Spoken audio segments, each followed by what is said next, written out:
पाकिस्तान का गजा जंग के खात्मे के लिए अमरीकी सदर ट्रंप के मुजव्वज़ा अमन मंसूबे का खैर मकदम। कुछ लोग तनकीद कर रहे हैं, सियासत करने वाले क्या चाहते हैं कि फ़लस्तीन में लोग शहीद होते रहें?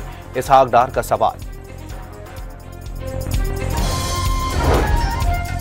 इसराइल को कभी तस्लीम नहीं करेंगे, मसला फ़लस्तीन का कोई हल फ़लस्तीनियों पर ज़बरदस्ती मुसल्लत नहीं किया जा सकता। मौलाना फजलुर रहमान की न्यूज़ कॉन्फ्रेंस। कतरी वज़ीर आज़म ने सदर ट्रंप के अमन मुआहदे में बहुत सी बातें वजाहत तलब करार दे दी। हमास ने मुसव्विदा पेश करने पर जिम्मेदाराना जवाब दिया है। मुसव्विदे से गजा जंग का खात्मा होगा, शेख मोहम्मद बिन अब्दुल रहमान का मौक़िफ़। कोयटा में एफसी हेडक्वार्टर पर खुदकुश हमले का एक और जख्मी दम तोड़ गया। शहीद अफराद की तादाद 11 हो गई। फोर्सेस की कार्रवाई में 6 दहशतगर्द मारे गए थे।